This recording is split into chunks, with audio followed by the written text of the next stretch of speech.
Hello, everyone.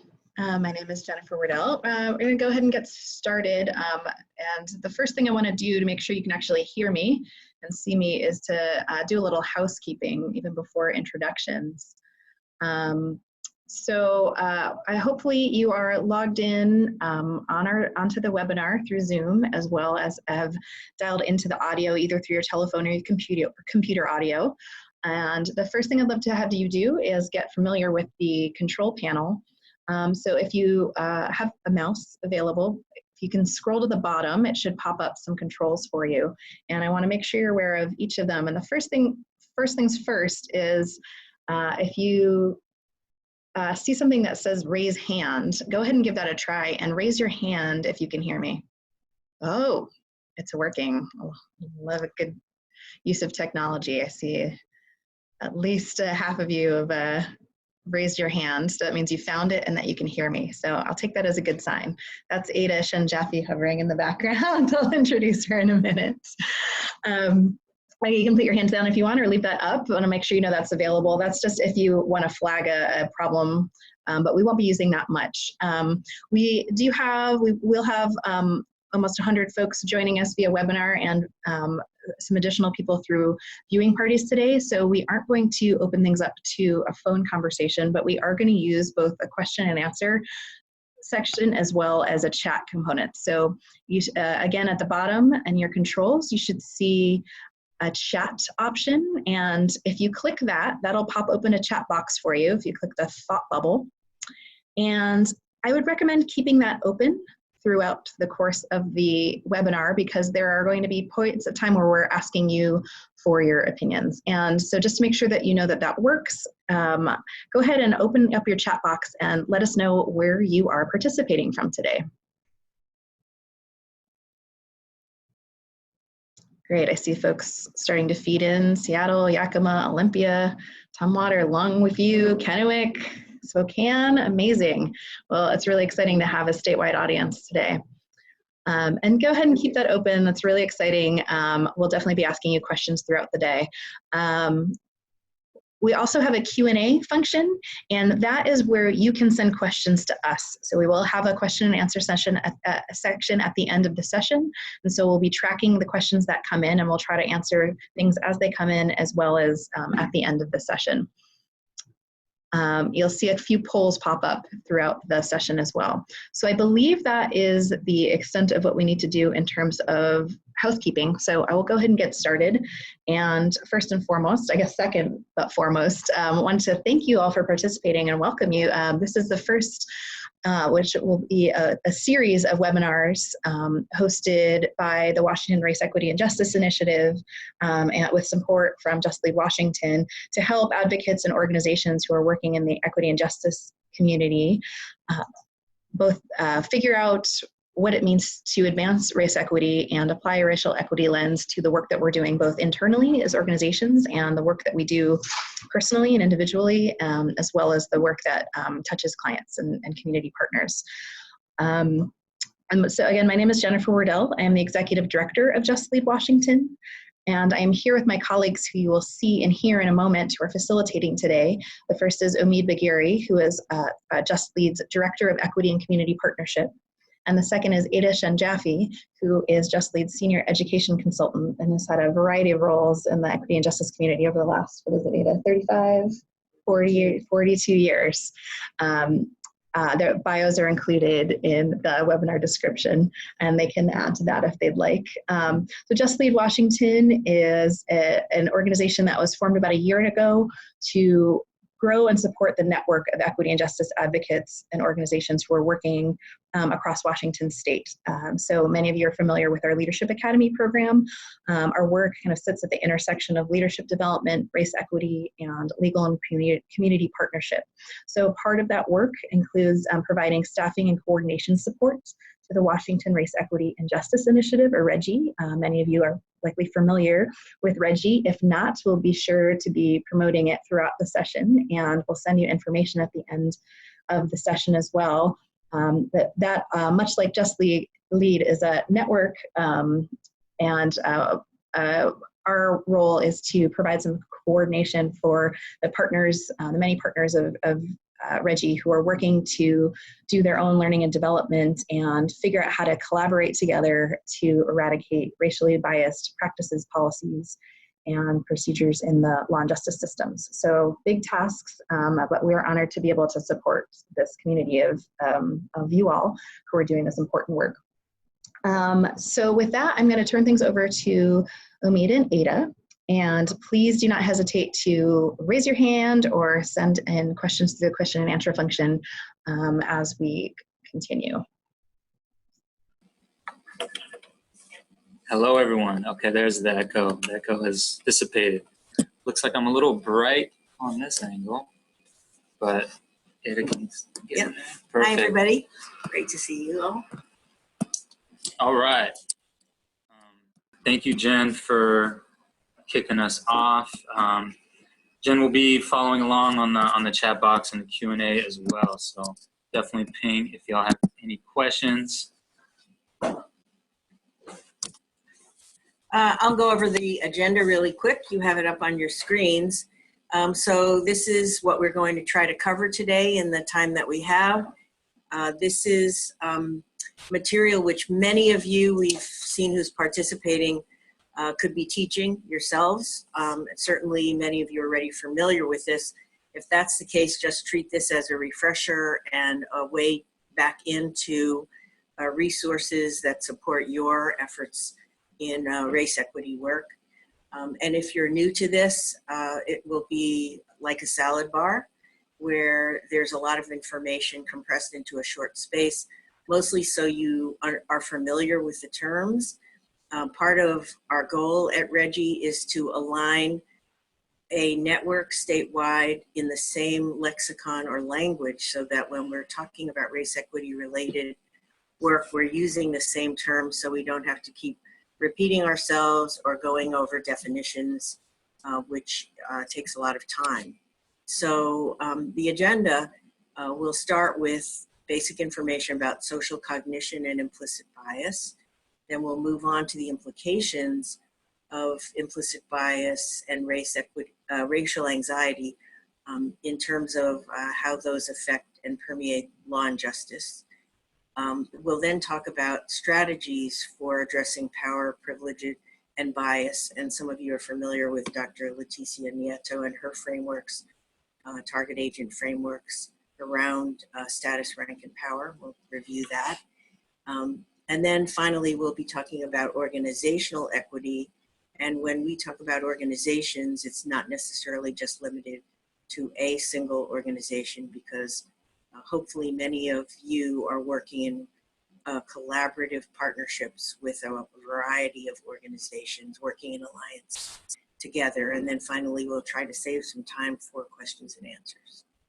Okay, so moving along, Omid. So as we were talking about with REJI, the Washington Race Equity and Justice Initiative, really want to set the context a little bit for the work not only Just Lead and REJI aiming to do, but all of you are doing as well in our respective roles. And really, that's really centering what is the REJI vision and framework.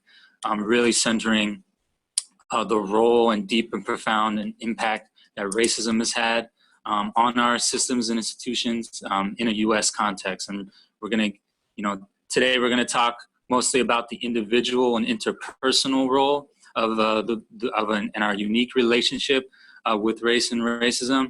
But really, we are talking as far as the context of what we're getting into, really all these racialized systems that have produced and continue to perpetuate and maintain racialized outcomes, disparities across race, but across other issues of equity as well that we're going to get into. That is the vision and framework of REJI, and it's definitely the context of what we're going to touch on today as well. So this slide is a picture from the Access to Justice Board's state plan, very recent, 2018 to 2020. And the Access to Justice Board has historically focused primarily on civil legal aid for low-income communities. However, as Jen mentioned in her intro, we're really looking at the intersection between race equity as well as other forms of equity work for marginalized populations beyond race, because race often with poverty and other factors, but also accountability to the communities that are most harmed by race inequity and furthest from power to do anything about it. And then finally, towards the end of our presentation, we'll be talking about how our organization is moving ahead to effectuate change. One other quick thing I just wanted to mention about this is that the Access to Justice Board, which as you see has placed race equity as goal number 1 at the center of its state plan goals, is also embarking in what I would call the de-siloing of the civil, criminal, and juvenile justice systems, so that we work in a holistic manner, regardless of which parts of the justice system we're working in affinity with each other to tackle race equity. So you can move forward. Part of doing this work on an individual interpersonal level is being vigilant about our why. And you know, this is a diagram you may have seen before, but really our why being that core purpose. You know, a lot of us individually and interpersonally, and for our organizations, we can certainly talk about what we do. We can talk about how we do it. This is a part of just being an organization, but being able to stay connected with that why we set on the path we set on, why we wake up in the morning, why we do the work we do is really important if we're trying to center and build toward a true vision towards equity. Being really connected with that core belief. So we just want folks to really get grounded in what your why is. If you haven't thought about it in a while, to reconnect with it. And we would also say that that's part of an ongoing process to stay connected to that core belief, that core why, as we do this work, as we do implicit bias work, which we're going to get into, but any level of race equity work that we're going to get into. So as you reflect on your why, which many of us don't have time in our hectic and busy lives for reflection, this is an opportunity for you at the end of this webinar to think about it if you haven't done it recently. And there are a couple of suggestions at very different levels. The first is a term called belongingness from Professor John Powell at UC Berkeley Law School. Coined the phrase, the circle of human concern, who belongs and who doesn't. And then the second is an assertion, I certainly would make that assertion, that it's a special duty that we carry if we're involved in equity and justice work. It's a privilege to certainly work in law and justice, and the quid pro quo, or the price we pay, is service to equity and justice values. The third is something called the diversity bonus, where there's irrefutable data over and over again that in tackling complex problems and issues, that diverse teams outperform by a significant factor homogeneous teams. So there's greater effectiveness, productivity, and so forth. And then finally, our lives are enriched when we have more exposure to and connectedness with people and communities that have different lived experiences than our own. This is a chart, a drawing which is very handy in interactions where race is coming up, because often when there are difficulties communicating about race, which is almost always, there are things going on at the internal or subconscious level for all the parties involved in the conversation or the incident or the interaction. We're all needing to do work in terms of our awareness of implicit bias, the brain science behind what are responses and reactions to race-related work and conflict at the individual personal level. And then when we're engaged with other people in some cases not like ourselves. There are interpersonal dynamics that require a certain set of skills and awareness as well if we're going to be able to tackle those in a constructive way. The third level in this chart is at the organizational or institutional level.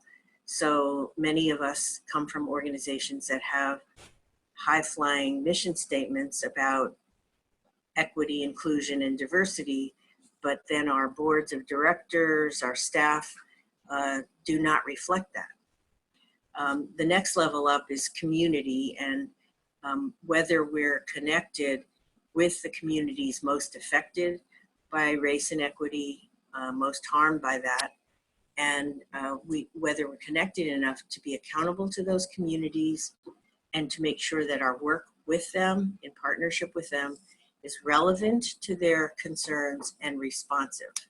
And then finally, at the systemic or structural societal level, there is the effort to determine whether our work is connected to social justice movements in the greater community, such as hashtag Black Lives Matter, hashtag #MeToo, Hands Up, Don't Shoot, and so forth. So some terms that we will continue to refer to, and we just want to set ourselves up for so we don't leave anyone behind. When we mean racial equity, we're working towards race no longer determining our outcomes. That's what we really mean by racial equity. And implicit bias, you know, those associations that we make on how we think and feel when certain things are put in front of us, and you know, and how it affects our understanding, our actions, and our decisions. Right? And we're going to get into, you know, our decision making and how these implicit biases can enter into our decision making.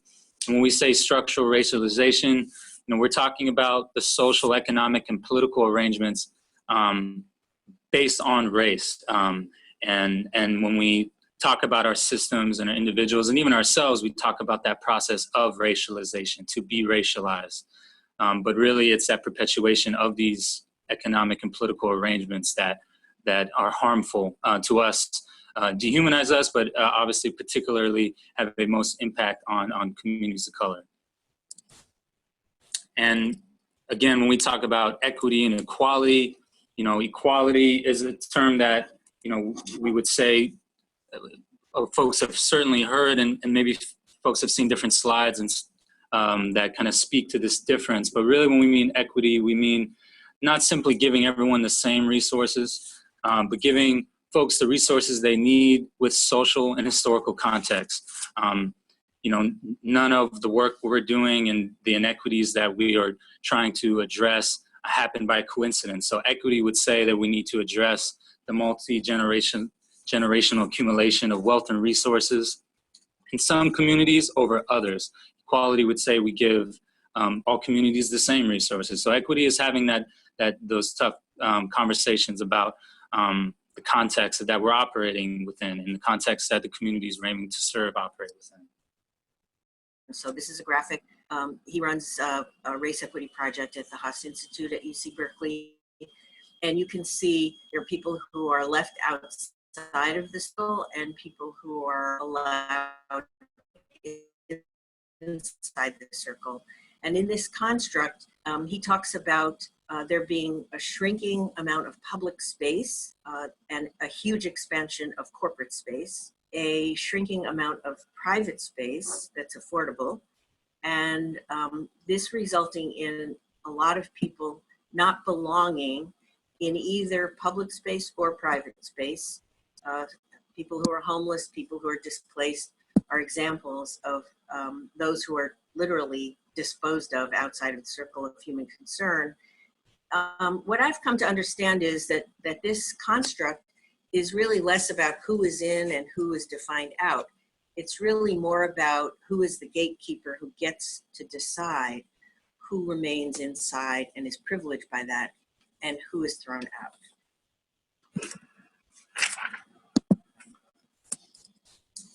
So jumping into, you know, really the center of how our implicit biases operate, this role of the unconscious mind. So when we get into the immense amount of information that our brains are processing on a moment-to-moment basis, studies have projected that, you know, about 11 million pieces projected, right, happen at any one moment that our brains are processing, but we're only consciously aware of maybe 40 at best. So really being clear about how our brains are actually operating and how much is being shaped by our lived experiences and the messages that we'll receive, which we're going to get into. But really, when we talk about implicit biases, we're talking about the unconscious mind. We're talking about implicit biases. Yes, we absolutely still see explicit biases still being acted out. But really, for the purposes of today, we're really going to be centering on our unintentional impact on one another that kind of gets rooted in how our unconscious mind operates. So in this slide, we're looking at the 3 primary processes that our brain uses, and we're not conscious of any of this happening. So we learn that there's a certain category of people. And certainly in this current climate we're in, there's a lot of othering of certain groups of people as that's them, that's not us. And the othering always results in the dehumanization or devaluing of those groups of people. You can insert the examples, they're happening every day, about who's being othered. The association of that othering is always negative or stigmatizing of those people. And then consequently in the blue arrow, what happens is our brains are acculturated or used to looking at a certain trigger, a certain category of person, associating it with a negative valence or value, and then jumping to the conclusion that whatever we're seeing right now is has the same negative valence. And the most recent example would certainly be the Starbucks store manager who called the cops on 2 African-American men who are waiting for a friend at Starbucks, which would never have happened to 2 white people sitting there waiting for their friend. This model, which some of you may have read John Powell's wonderful article, Poverty and Race Through a Belongingness Lens, is called the Stereotype Content Model. So if you look at the y-axis on the left-hand side, up and down, you see that represents high or low degree of warmth that's attributed to certain groups of people. And similarly, on the x-axis, going from left to right, you'll see the degree of competence that's attributed to certain groups of people. So if you look at the bottom left, you have low warmth and low competence attributed to what's called the despised outgroup. And you can imagine, just take a moment to think, not because we believe this is stereotypes that are out on the street and widely understood in the public, who is in the despised outgroup. So when I've done this many times with various groups that I've trained, the call outs in this despised outgroup category include drug addicts, felons, sex offenders, Muslims, and so forth. And this is just what's out on the street, not what we believe. And then if you move up on the left-hand side, there's high warmth, low competence attributed to the pitied outgroup. And when asked, people call out widows, orphans, people who are disabled. And I point out that people who are disabled are up there until they commit a crime, at which point they drop down to the despised outgroup. Then moving to the right, at the bottom, you have low warmth attributed and high competence. And if you think about who's in the envied outgroup, people throw out names or categories like LeBron James, multi-million-dollar Black athletes, Jews, Asians, people who are not seen as incompetent, but who are envied and for whom there's low warmth attributed. And then in the only in group on this chart, there at the top right is the esteemed in group. And people trying to identify who would be falling into the esteemed in group identify whites, men, Christians, people who are wealthy, and I add, and the article adds housewives because they support heteropatriarchy, which that was a stunner for me the first time I heard it. You might want to reflect a little bit on what that's about.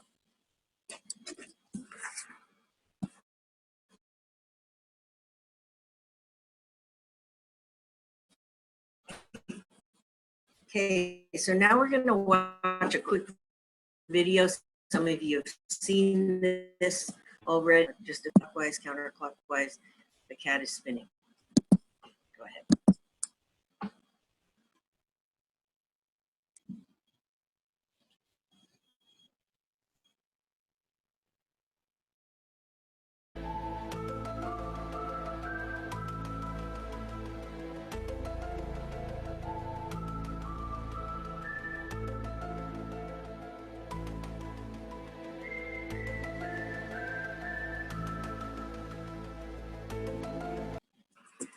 So this, clearly we're only showing one video. We aren't showing one group of people, one spinning to the right and the other group spinning to the left. So what's the meaning of this? It just shows that our brains function in ways that are able to see the exact same thing in the totally opposite way. I mean, if you think about this in terms of the implications of witnesses in crime, criminal trials, it's, you know, the witness ran off to the left, the witness ran off to the right, the witness had black hair, the witness had blonde hair.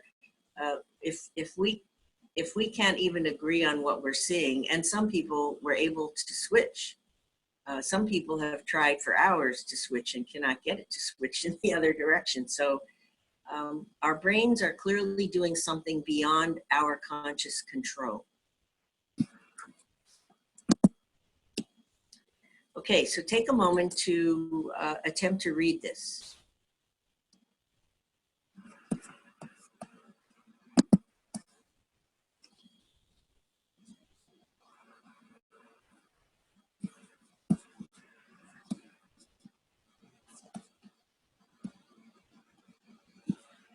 And in the chat pod, just write yes if you were able to understand what it said and no if you couldn't.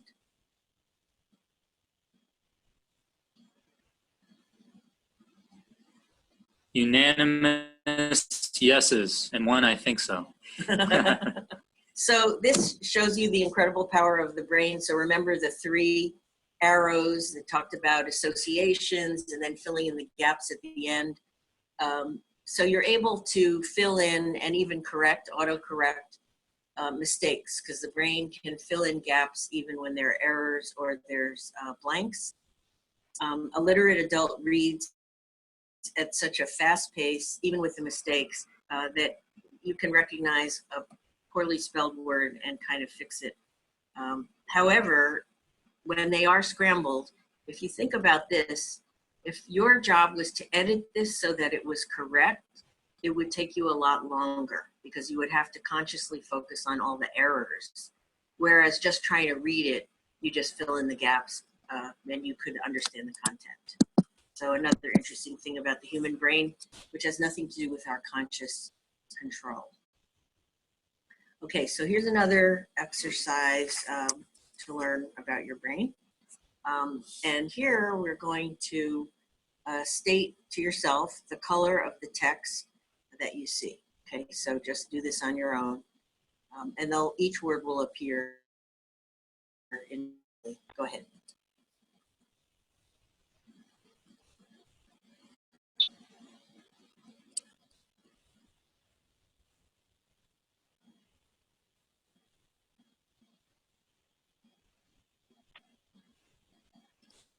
Okay, so I assume people didn't have trouble, although there were some interesting colors there on your screen, like avocado or something, baby teal. Okay, let's try this again.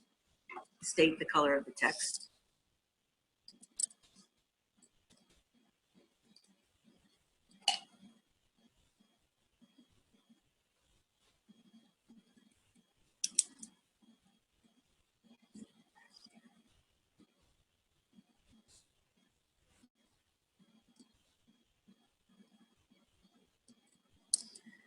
Okay, so in the chat pod, say whether you had trouble reading the last slide correctly. Yes or no?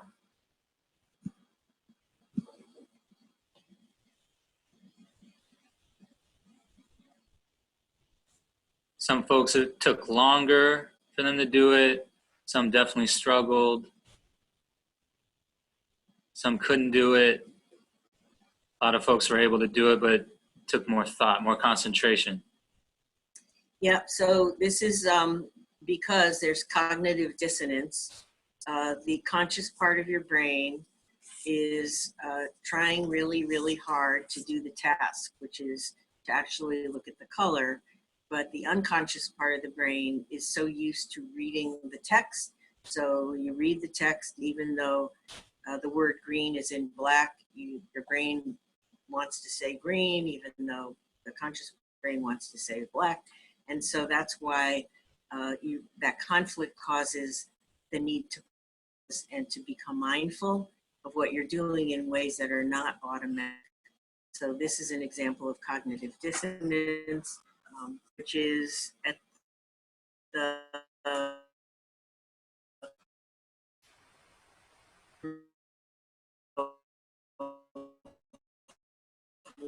why dealing with implicit bias is so different. I'm going to show you another video which you may have seen as well.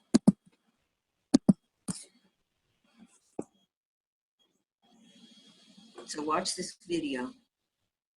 This is an awareness test. How many passes does the team in white make? Go!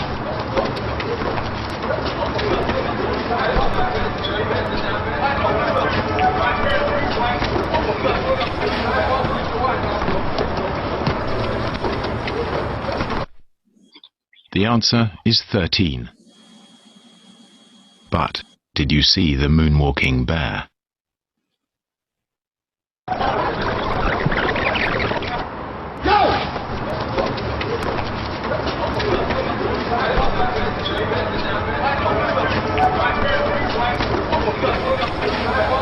in the chat pod, just write yes or no if you saw the bear. And it doesn't count if you already saw this in the past. Okay, so we were so focused on the passes of the basketball that this now extremely obvious bear dancing backwards makes us feel like, how could we possibly miss that? But you see, the brain only could register what we were told to register. Okay, so the next thing is a short video on something called the ladder of inference.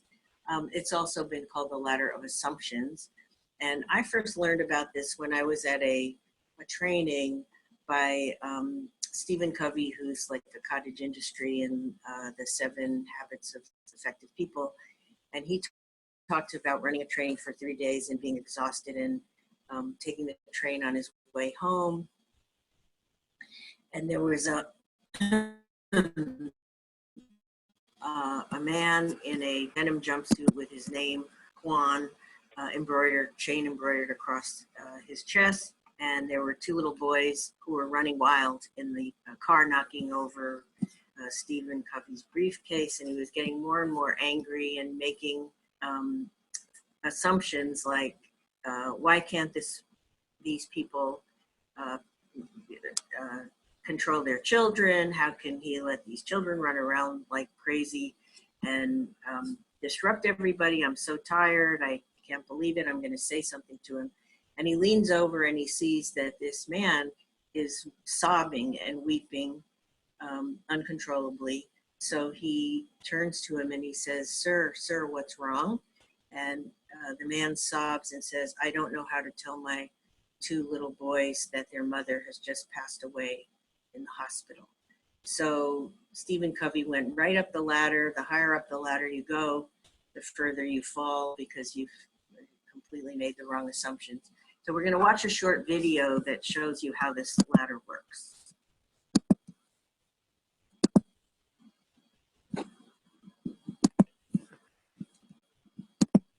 Hi, I'm Edward Musio, CEO of Group Harmonics, and I'm going to tell you how the ladder of inference creates bad judgment.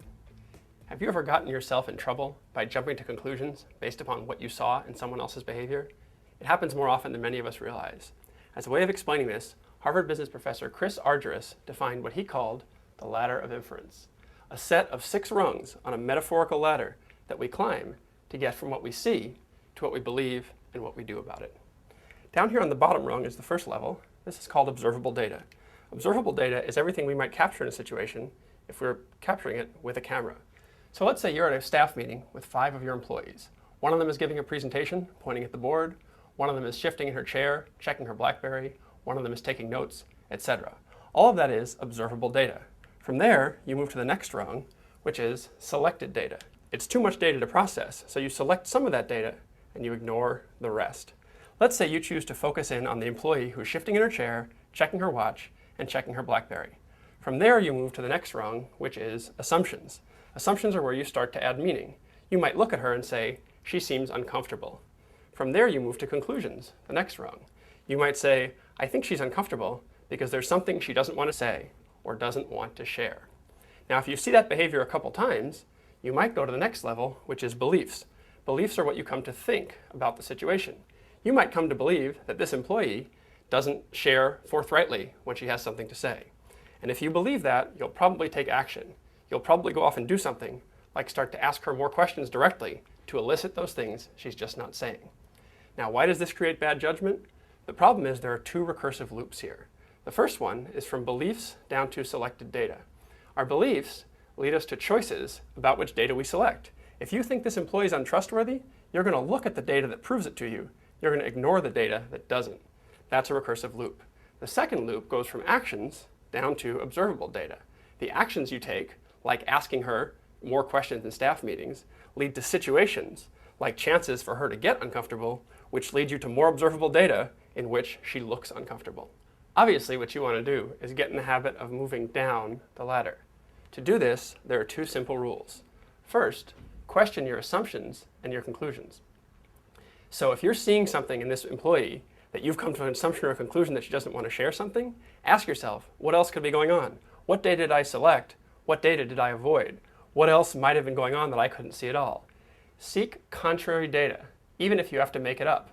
For example, maybe she was looking at her BlackBerry and checking her clock because she had an important deadline on another project that's even more important to the company than yours. Maybe it had nothing to do with you at all. There's nothing wrong with starting with observable data and drawing conclusions. You have to do that, but you don't want to get caught in recursive loops where the actions you're taking are based upon your own assumptions and nothing else. So whether it's by yourself or with a trusted colleague, get in the habit of questioning your assumptions. When you do, you'll be less likely to make bad judgments.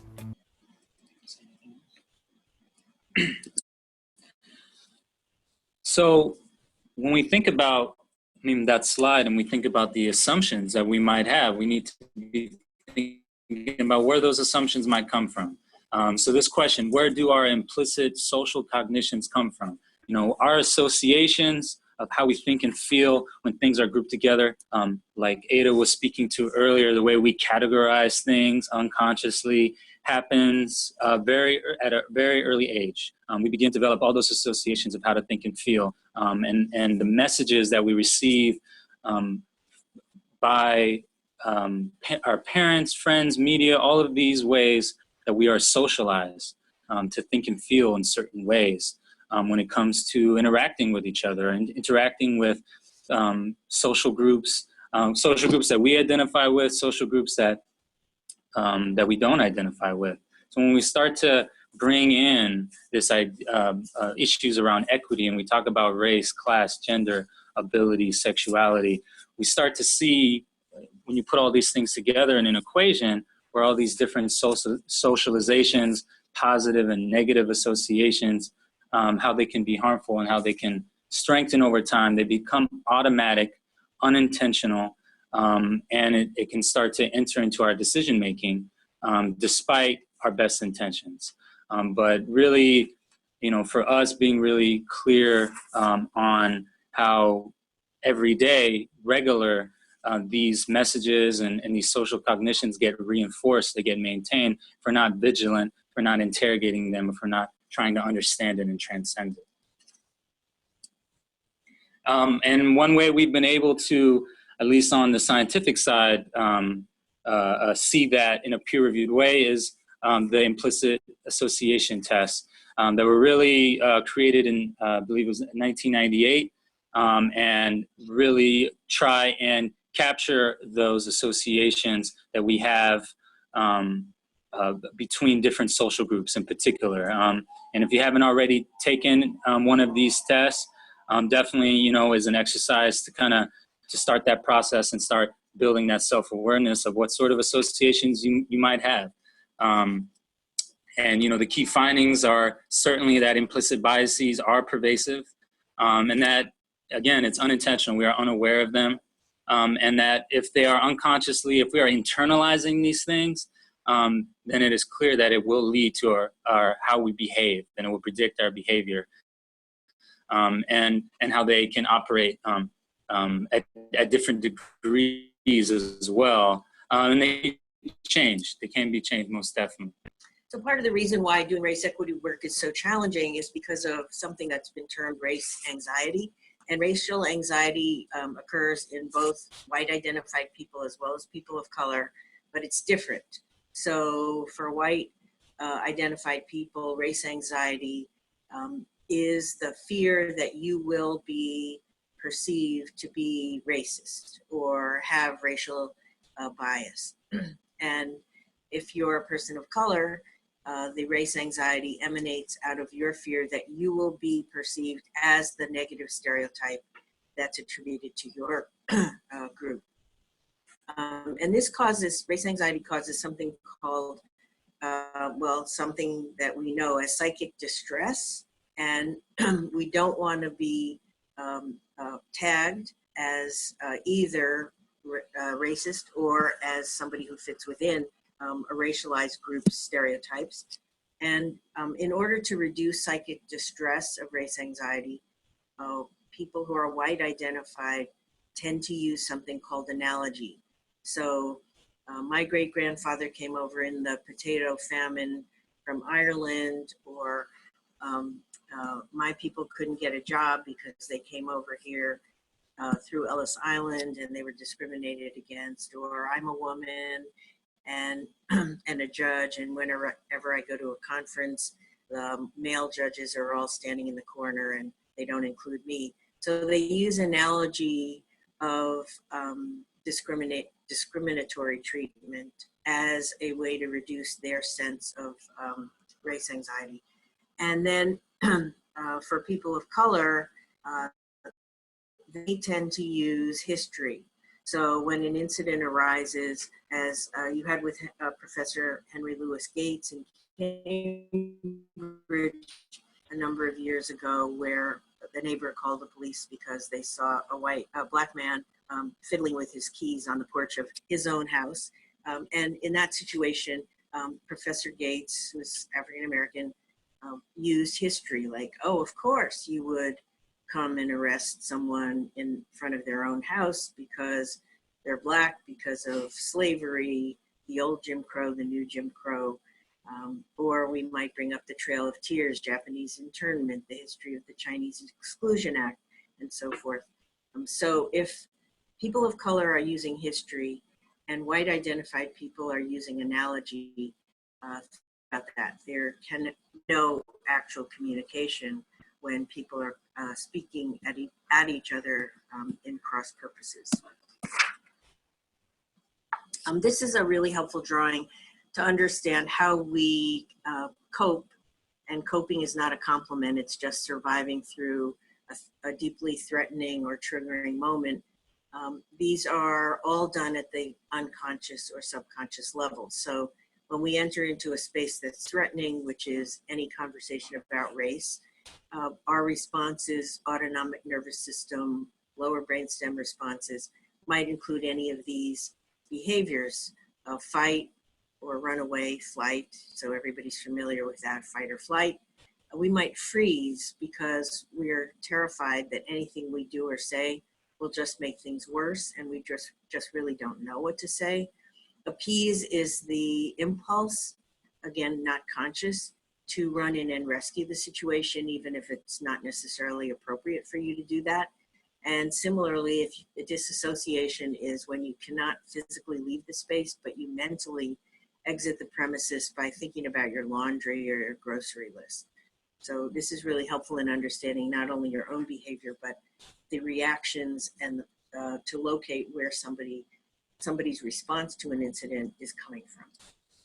And what Ada is saying here, we're really starting to get into the impact of these implicit biases on ourselves and each other. So we've talked about some of the brain science and the social cognition, and we want to, kind of move up and start getting a little more into the individual, into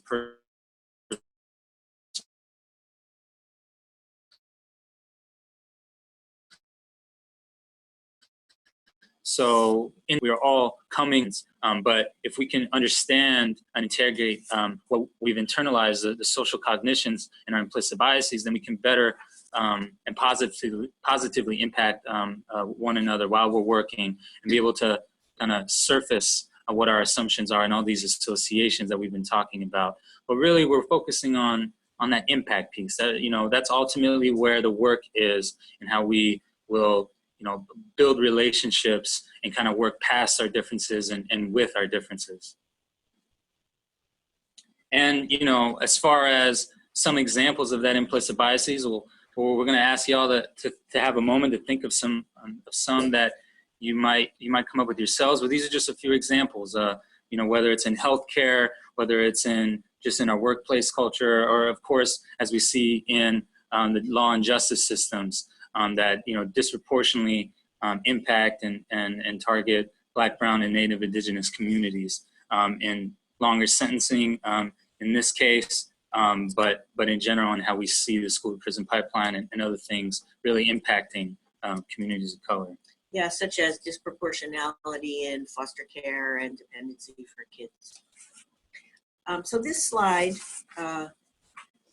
I've done a lot of these trainings, and in many cases, people are feeling discouraged and wanting to know, where is hope? Where does hope lie? How can they look to the future for some ways that things are going to get better? And I've referred to these two cases, State versus Monday and State versus St. Cali, which you may have heard about. They're Washington State Supreme Court cases. The Monday case, a to 20-year experience, white prosecutor, Black colloquial speech when questioning Black witnesses, and kept talking about a code that, quote, you people have, which the court found to cast doubt on the credibility of witnesses based solely on their race. And it was repugnant to the court that the prosecution did this, and they felt that this was a reversible error, so they overturned the conviction, which is about the worst penalty that a prosecutor could experience. And in the St. Cali case, the court recognized in that case that the only potential juror of color in a pool was asked 10 times the number of questions as the white people. So those are just some examples you could look up to see the court doing what they're supposed to do.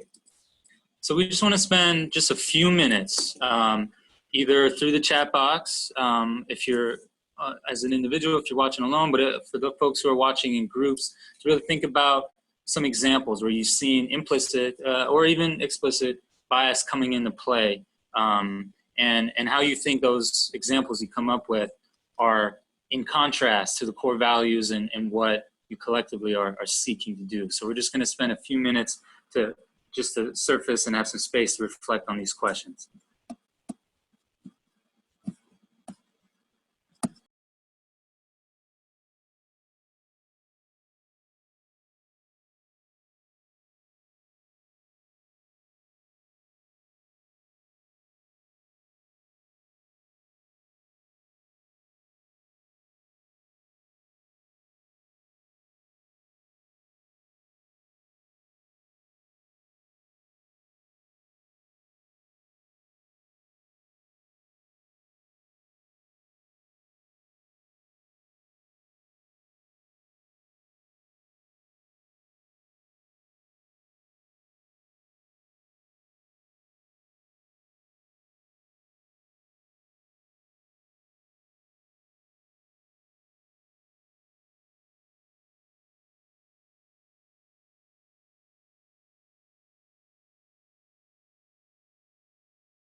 Okay, these are really great comments.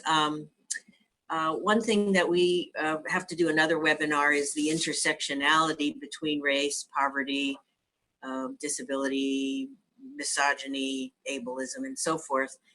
This often comes up, and I saw this great quote that said, everybody suffers and can tell a story about their own hardships, but what race equity work is about is how the same hardships that happen to people who are white identified are not made worse by their skin color.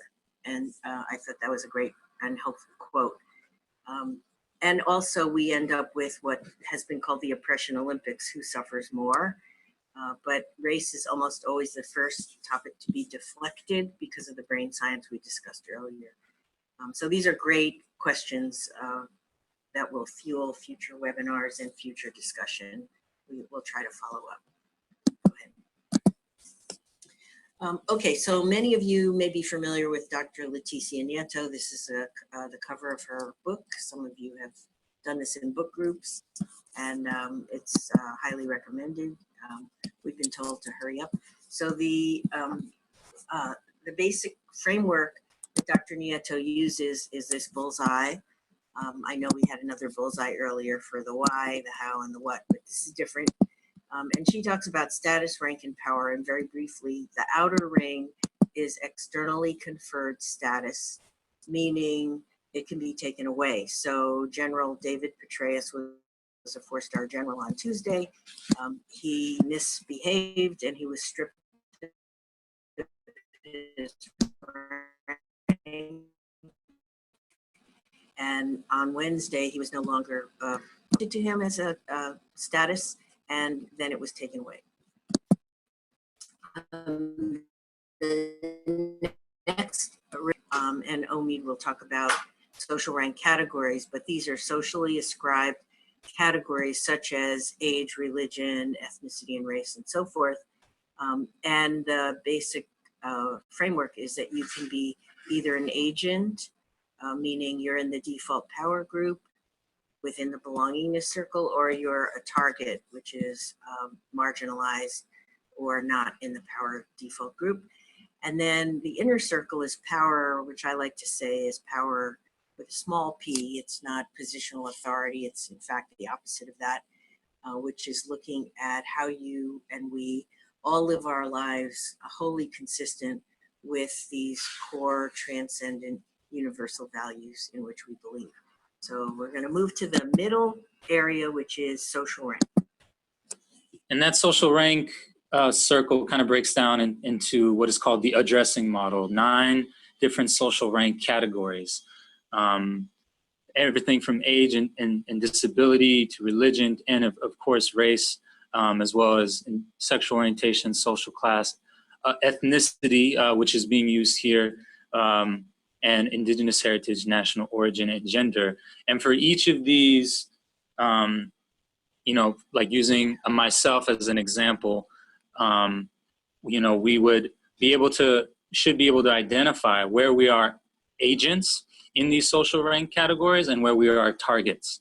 So for myself, I know I am an agent in the United States as a cisgender man. That is my agent rank across gender. And you should define cisgender for people. And yes, thank you, Ada. And for those who may not know what cisgender particularly ascribes to, is that the gender that I identify with was also the gender that I was assigned to at birth. And this is in distinction to those who identify as transgender. But as a cisgender, I was assigned with a gender that I also identify with. And I'm also a cisgender man living in the United States. And where I might be a target is along my national origin, identifying as an immigrant, around ethnicity, identifying as a person of color, and as religion, identifying as a Muslim. These are all different ways where our target and agent ranks might interact with each other. We have multiple agent ranks, we might have multiple target ranks, and we might have both as well. So at this point, So just to describe that a little more, we ask folks to start reflecting on for yourselves along these different ranks across these different areas, and that all of these can be categories that you would be able to identify with the target or agent rank category.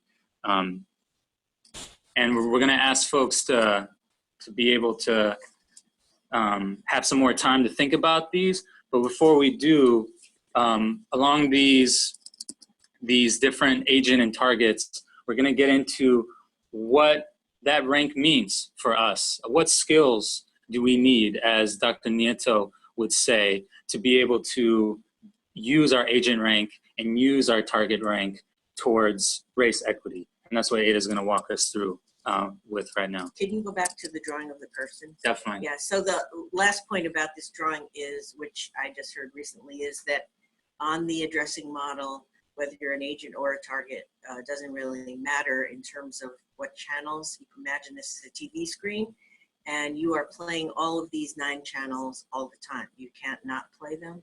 This is part of your identity and who you are and what you carry forward. We can move it forward. We don't have time to go into this in detail, but this is a range of skills that people, I think calling them skills might be a misnomer. They're just kind of like phases that we go through as agents, where we're just indifferent to someone who's a target. We don't know what their pain or their lived experience is. To distancing people, that could be distancing out, like NIMBYism, distancing down by dehumanizing, distancing up by exoticizing people who are other or different than you, and then moving to the right, feeling really great and smug that you are inclusive. Again, meaning you're in the inside of the circle deciding who gets to come in, and so forth. And then moving across the double line of pain, which is constantly acknowledging your agent privilege, and then moving to awareness, and then how you're going to use your privilege in allyship with others. So that's the agent skills model, moving to the target model. For targets, it is surviving. So a 65-year-old man being called boy in his job, or a 65-year-old woman being called girl in her job. You're just surviving because the boss is not going to change. You don't have any power. Sometimes we're just confused because it's easier to be confused than to confront things that put us in danger. The double line of pain for targets is the need to have regular access to affinity space, target only space outside of, in the case of race, a continuous white gaze. To empowerment, which almost always involves some degree of anger and grief over the state of your being in a racialized society.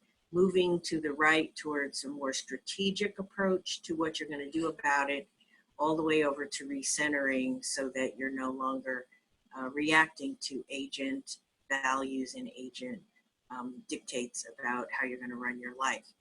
And then just go back one slide. The skills that were very, very briefly go back to agent skills. There are 2 primary jobs for agents. One is to be aware that you don't understand the lived experience of others, and to constantly seek out more knowledge and understanding and awareness without overburdening people who are different than you. You can learn certainly on your own through films, books, going to various places to learn. And the second task is to use whatever unearned privilege you have as an agent in the service of helping the target groups achieve affinity space. Then the next slide. So for targets, the 2 jobs are to not assume hostility or animus by someone who is saying something or doing something that is racialized. They get one bite, and then you can choose whether you want to spend the energy to educate that person or to find some way to intervene. But do that choice making in ways that don't burn you out or exhaust you. And then the second task is to relentlessly seek affinity space, affinity target space. Okay, move on. That's the fastest I've ever done that. So we want folks to spend a moment to apply and reflect on this a little bit. So we're gonna put a poll question up that will be a poll question focused on those who is an agent. Similar question for those who identify as a target in the social rank category. So if you haven't already, take a moment to reflect on where you might identify as an agent or target in any of these categories. And a poll. Someone asked a clarifying question. This is when you think about agent, not the dominant culture. Yeah, the question was, when we say agent, are we really referring to the dominant culture, the mainstream idea?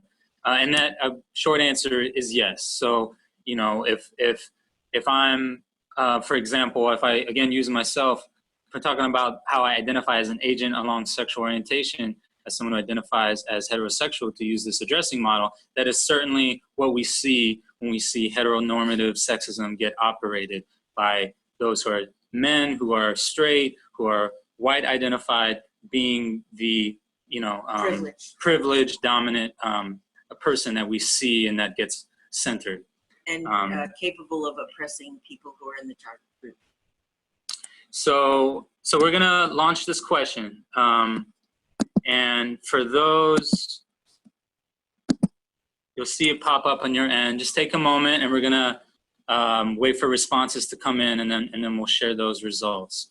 This first question is for how you might identify as an agent in the race, ethnicity, or any other social rank category.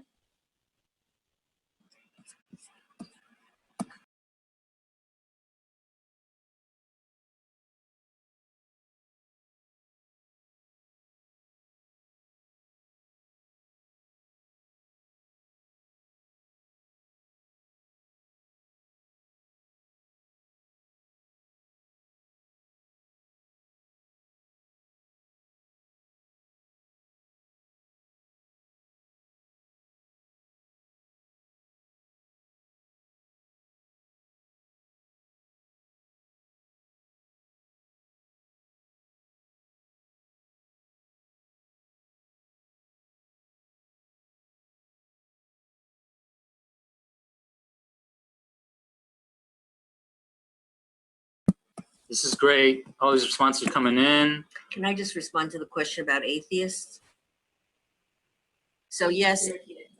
Oh, so one question was asked, do atheists have agent rank? And yes, in this model, atheists and agnostics and Christians have in religion agent rank. Buddhists, Hindus, Muslims, etc. have target rank. So we're going to go ahead and just, for the sake of time, end the polling so folks can see some of what folks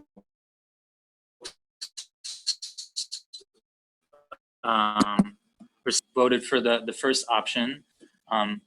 And as you might have could tell, you could choose multiple, and some folks did, in fact. And so we would say that all of these are steps you can take to use your agent social rank to further equity.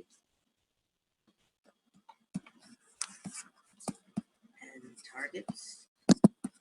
So let's do this similar question for those, but for folks who identify as target in any of the social rank categories. So same process. Go ahead and submit your answers.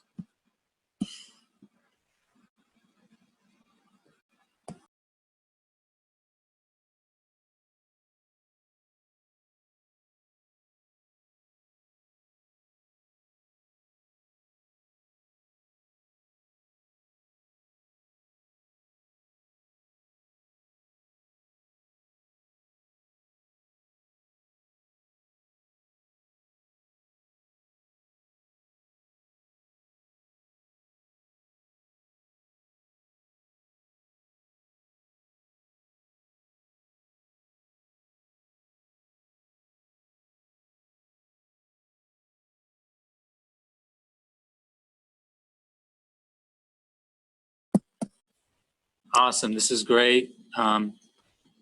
Take 10 more seconds, 5 more seconds. I'm gonna end the polling and share those results. Okay, here comes the flutter. The who? The flutter of responses. Data is like, who? All right, I'm closing now. Great. These are great. And similar to this question, you know, all of these are things we can be working on, steps we can take to strengthen our capacity to work towards equity and justice. All of these things are important, 100%.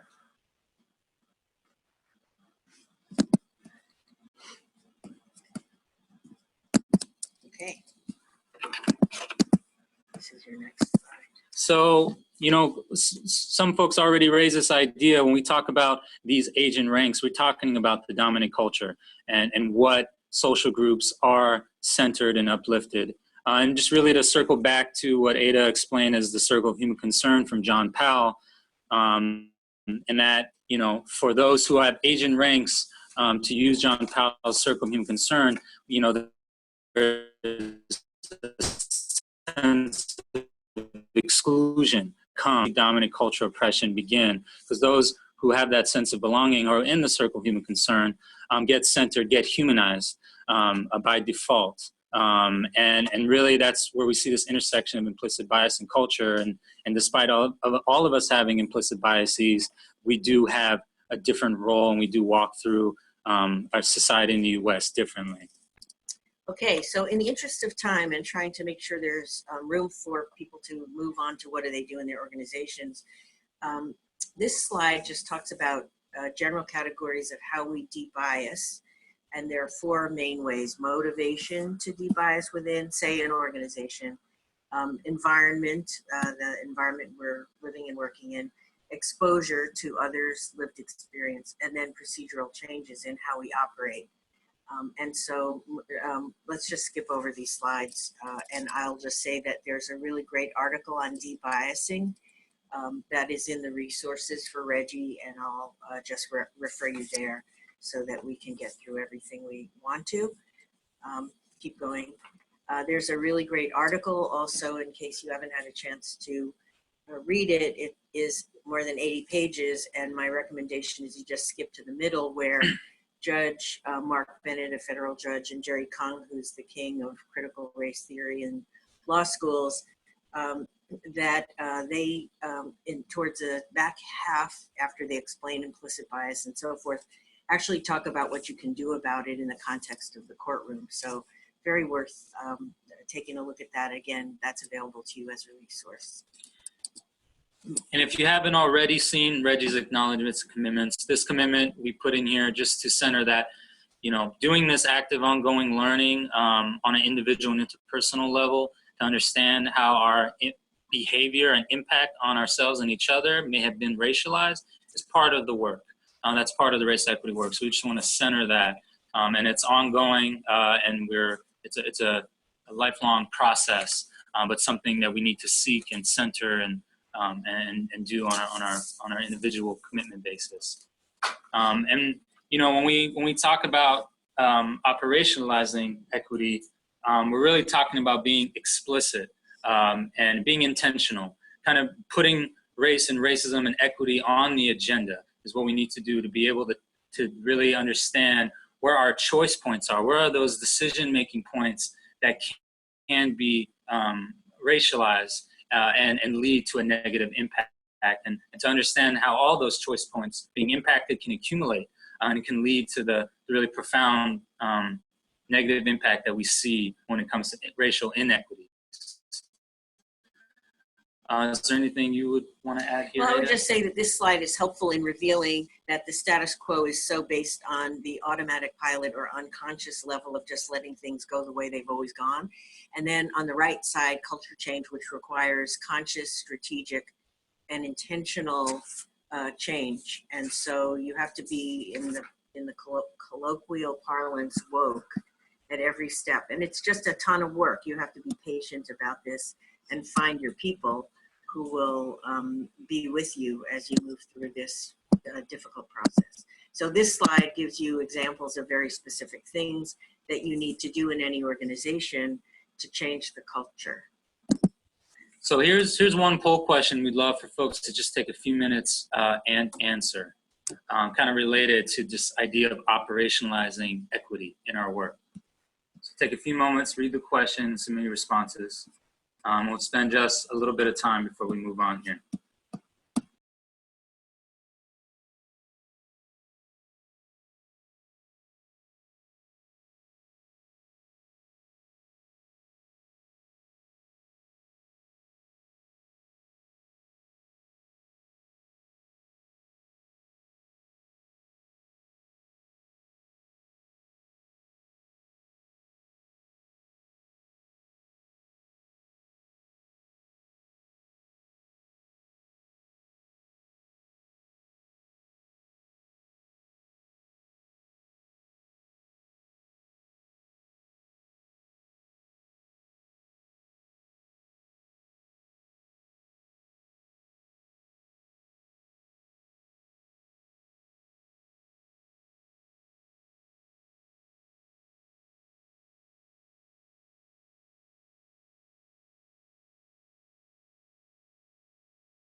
So we're gonna end the polling.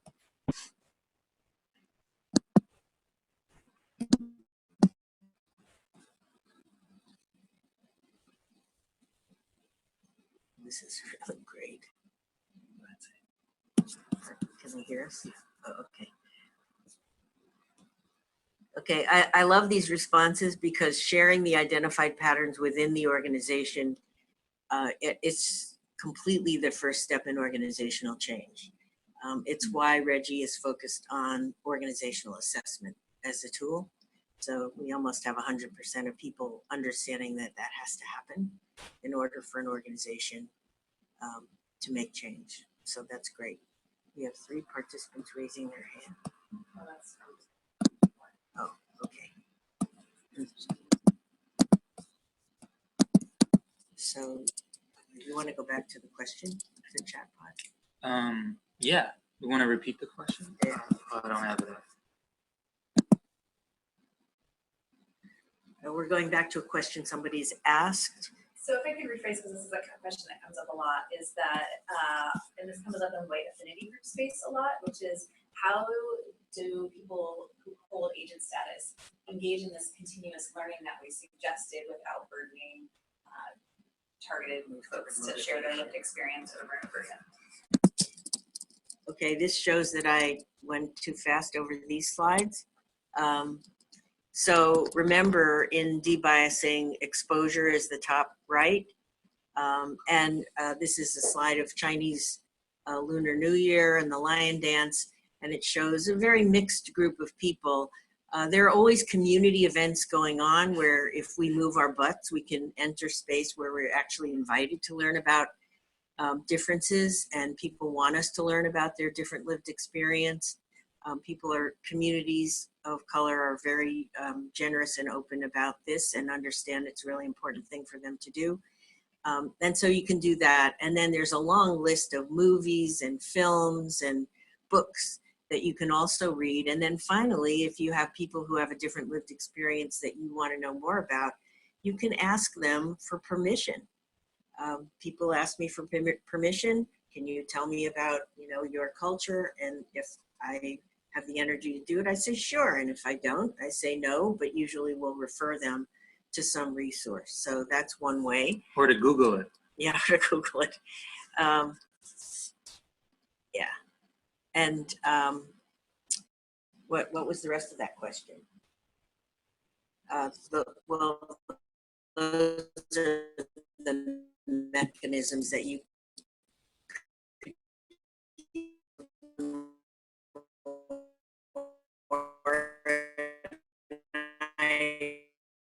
set of awareness just of being asked, or you feel tokenized by always being the one who's being asked. Okay. So as Ada said, that part of identifying patterns, one thing REJI's working on is to be able to assess our organizations along dimensions of equity, and particularly race equity. So these are 5 from our work and what we've found to be, to really capture all the dimensions necessary to do organizational change work along dimensions of towards race equity. And And, you know, whether it's the organizational commitment through its mission and values and the resources allocated to that work, you know, who's a part of that decision making? Are they reflective of the communities most impacted and the communities that organization is working to, with and or trying to work and serve for? It's about the organizational culture internally, about what the quote unquote norms are. Have they been talked about? What are the norms? And if folks in agent ranks, but particular, or folks in target ranks, and particularly people of color, you know, what their lived experiences and within that organization, and how those conversations about race and racism can be discussed, because the space and the conversation need to intentionally be had to be able to interrogate it, expose it, and for folks to be able to really make strides for that explicit equity. You know, it's a lot about recruiting and hiring and retaining, you know, and really focusing on retaining too. I mean, there are a lot of folks of color who the retention rate is different. So, you know, what are the patterns? What are all the aspects that don't allow for retention of a diverse staff, volunteers, board, what have you? And the most common comment when people are exiting is that they don't feel they belong, or they're in a climate in which they feel microaggressed against at various times, so they don't stay.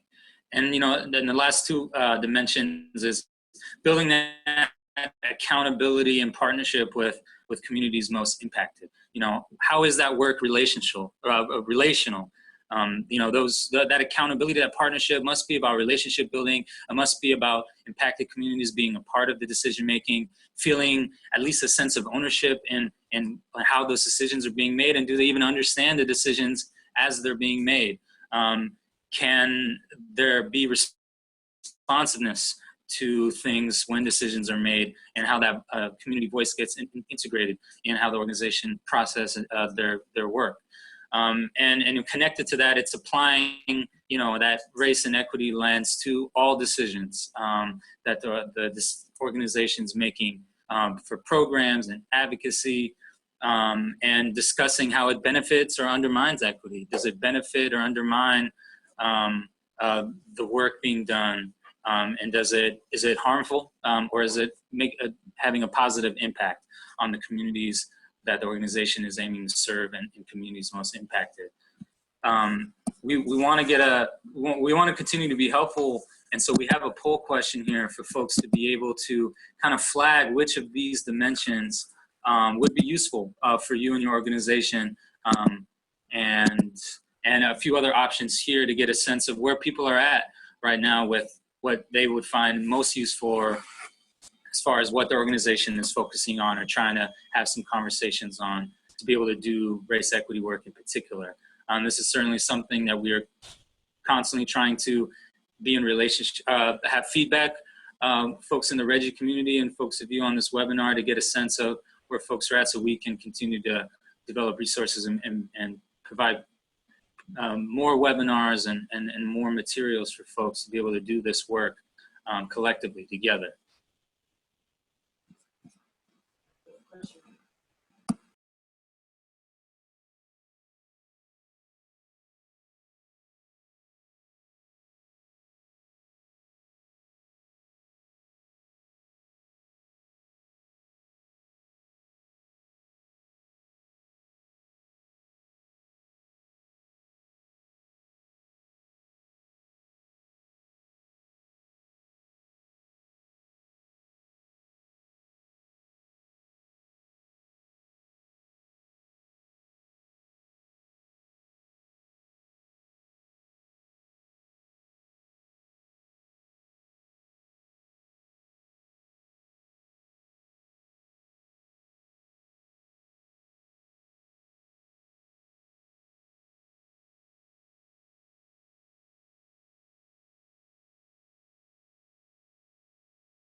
and then they can keep.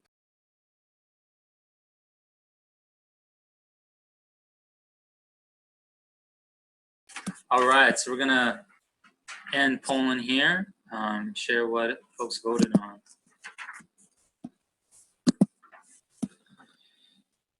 So again, this, you could have chosen multiple, but folks really, really focused on that developing accountability and partnership with impacted communities, which is definitely something we've both continue to hear as far as, you know, being able to center that dimension of the work. But it's also what we think is very important to be able to really understand how these systems and how our organizations and institutions can operate in a more meaningful, equitable way. You know, folks who have that lived experience, who are most impacted by race and racism, and structural racism in particular, they're gonna be able to provide that guidance for what will actually be useful for them. They'll actually know what needs to change. So that way we're not leaving anyone behind. So this is really great. We really thank everyone for chiming in here, and something we're gonna take with us as we continue to push out resources and be in relationship with the REJI community doing this work. Yeah, we clearly, we can't do everything all at once, and so this is really great guidance for us. Okay.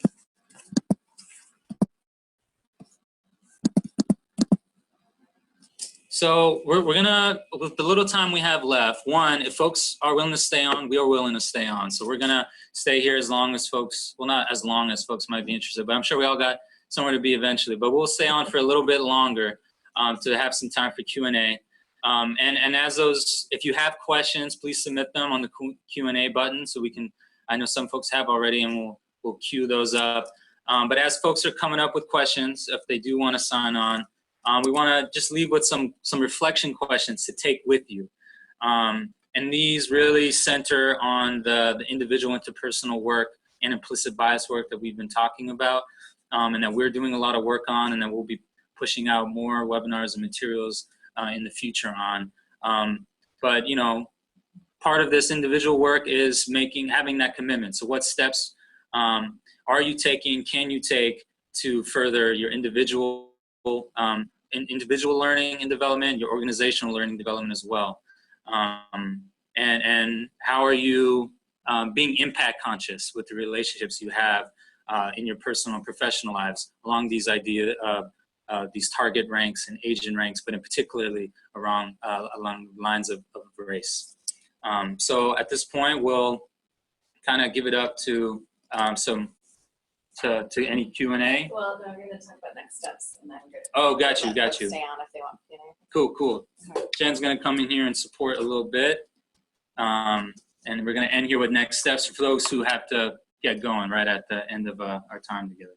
Hi, everyone. So I see some folks are needing to log off. So before you go, and I hope you will stay if you have the time, because there's a really good meaty question that someone just posed that I'm going to throw out to us all to talk about. But first, a few next steps. This is obviously just a very preliminary initial conversation. You know, for some have had similar conversations before and are grappling with lots of big issues. Others are just starting to think about what this work looks like for themselves and their organizations. A training or trainings at 100 things are not a silver bullet. We've seen that come up in conversations about, you know, what's happening, for example, with the Starbucks and training. But but trainings can be a good first step to open up some conversation and further brainstorming and work that you can do on your own and with your organizations. And so I wanted to give you a sense of a few resources that are available. The first thing that's going to happen is that folks who have participated and those who have registered but weren't able to sign on today will all receive a follow-up email. And in that email, we'll have a copy of our contact information and some links to lots of additional resources and articles. There'll be a resource list in there. And we'll also give you a preview of some of the additional upcoming trainings and webinars that will be available. So for example, when we were showing the slide about what some of this organizational work looks like. We know there's a lot of interest and momentum right now, and so we'll be digging more deeply into some of those topics, like how do you create a more equitable organizational culture? What does it mean to be working in relationship and accountability to community partners? We'll do some additional trainings on things like understanding structural racialization, and digging more deeply into some interpersonal and personal work, thinking about using those target and agent skills and responding to microaggressions, things like that. I do want to flag that last week there was a session hosted by the Washington State Bar Association that was focused on recruiting, hiring, retaining from underrepresented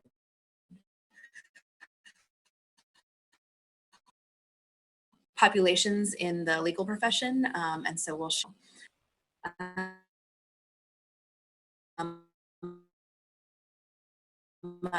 There are some online will be available within the next month or so, coming out from the Race, Equity, and Justice Initiative, and this will be a sort of consolidated version of resources and tools that you can use to further your organizational equity work. So anyone who has participated in this webinar will make sure you get information about that. And we also encourage you to participate in REJI because we have ongoing meetings and learning opportunities for partners who have signed on to REJI's acknowledgements and commitments and who are interested in making that public commitment to doing their own additional racial justice learning and development in community with other equity and justice advocates and organizations. And so we'll share information about how you can participate in that initiative as well. For those of you who are attorneys who are participating, there's always questions about CLE credits, and just wanted to note that if you logged in today with your information and your bar number, you will be automatically registered as an attendee by JustLead. That's a requirement as a sponsor. But for folks who are watching this as a recording, you're responsible for doing self-reporting for that attendance, and we'll share the activity ID and web link for doing that registration. If you're participating in a viewing party and we don't have your direct information, we cannot register you, so please contact us through the information that you either got in the confirmation email or will receive in the follow-up email so that we can be sure to register your participation. That's the end of the housekeeping, and we are gonna, for folks who do wanna stay on, we do have a few questions and answers, and guys, I'm gonna give you a big meaty one that maybe we can all talk about, and I'll have Ada come back, which is, what do you do when your organization talks a great talk about race equity and equity in general, but refuses to walk the walk, and you can't engage your board, you don't have access to your board? Then what do you do? It's been sort of the focus of a lot of the work we've been doing here. Ada, do you want to come back? I'll give you some.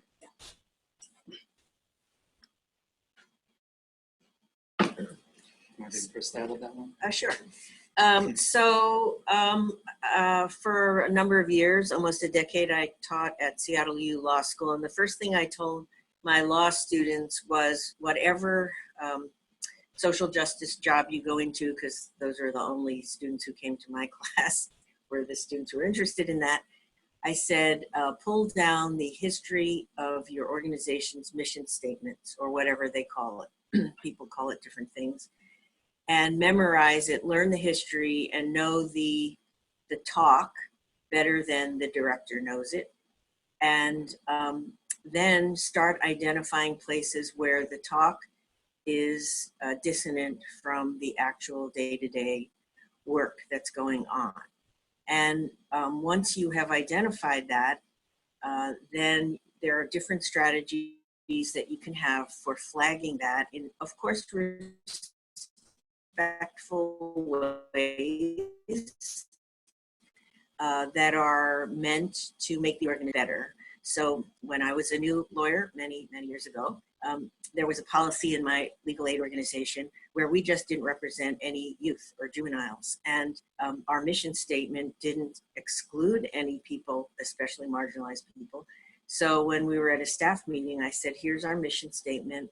And I know we have a policy about not representing juveniles, but I don't understand this when our mission statement is about the most marginalized, and certainly minors who are caught up in the justice system would be among the top candidates. And could you please explain this to me, why there's dissonance between our stated mission and our actual practice. And I said it in ways that were respectful enough that there ensued a serious conversation about it. And I ended up doing some research and writing a paper about it, and we changed the policy. So there are all sorts of ways in which you can raise the question, but then you have to be willing to shoulder most of the burden of doing the work behind change, because people who are comfortable with the status quo are not going to do the work. That's for sure. The other thing is to garner allies. So years ago, when now Justice Yu and Justice Gonzalez were on the Superior Court bench in King County, they were objecting to the fact that ICE agents, Immigration Customs Enforcement agents, were appearing in their courtrooms and essentially intimidating, if not taking away, witnesses or people who they suspected of being undocumented. And they wanted to protest that and have a policy in the court of not allowing ICE agents into the courtroom, and ultimately into the courthouse, the court building itself. They came to me because they weren't getting any support, and they, one of them at least, was ready to quit. And I said, you need to find allies. You can't just be on your own as targeted token people of color on the bench. You need to go find minimum three, ideally 5 white allies, have coffee with them, tell them what the concern is, tell them that you need a core critical mass group. And they did that, and they got 5 people, and then it was 15 people, and the next thing you know, they were able to roll the presiding judge, who was saying things like, we are officers of the court and we're law enforcement too, therefore we shouldn't impede the ICE agents who are also law enforcement. And in the end, they won. They won by raising the right questions and putting in the shoe leather work to assemble a group of white allies so that they presented a unified front and created a body politic to accomplish the change. So those are just some examples of things, and we certainly can help off of this call with ideas that are more customized to your organizational situation. Emphasize that makes sense to folks who don't have positional authority as well, like stuff. Yes, so the question was that Jen, because I can see that you can't always hear, she said, how do we extend this to people without positional authority? So in my first example, where I was challenging us excluding juveniles or youth from our representation, I was literally on the job as some kind of intern back in the old days. And I'd been on the job for like 2 days. I had no positional authority. In fact, probably the response was like, you know, who do you think you are, little missy, raising this question about our policies and procedures? But if you do it in a respectful way and you're willing to take the burden of doing the initial work that makes it incontrovertible that the organization needs to change, things can change. You have to be patient. These solutions do not occur overnight. I really appreciate our focus both on starting with that connection back to mission, and that's why we start with that why, and the power in creating that body politic of allies. Yes. So here's another question that's come in. What are your thoughts on white folks teaching diversity and inclusion? Well, for me, generally speaking, and I'll answer this question generally, is white folks need to see themselves as part of this work. You know, doing race equity work with our racial identities in mind certainly looks different. If you're a person of color, if you identify as Black, Brown, Native, Indigenous, it looks different. But white folks need to see themselves as part of this work as well. And also, I need, you know, as an individual doing this work, I need white accomplices. I need white allies to be able to do this work with me. So generally speaking, I welcome folks to really see themselves and see their own humanization connected to this race equity work we're doing. And ultimately for us, any of us doing this work, we need to be able to speak from our lived experiences and what we know and don't know.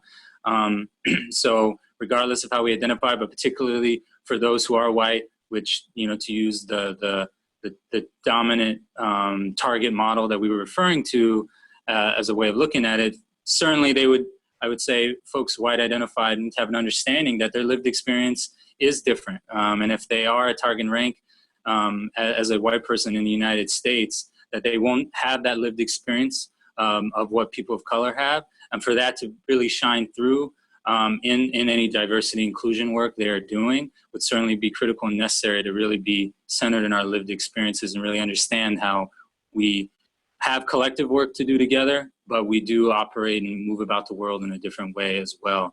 And that's particularly true for white folks doing diversity inclusion work. I don't know, Ada, I don't have anything to add to that. Well, I think in terms of the audience that you're going into, that makes a big difference. So in a perfect world, if you're going to a mixed race group of people that you're trying to move along, the perfect team is a mixed race team.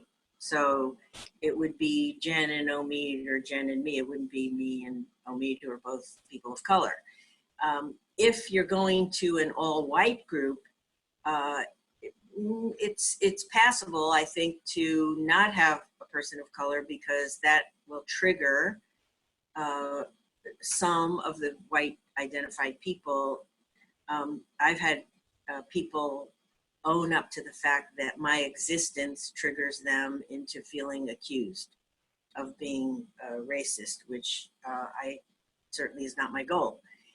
So it does depend on the audience, but I have seen white facilitators do a really great job, even in a mixed race audience.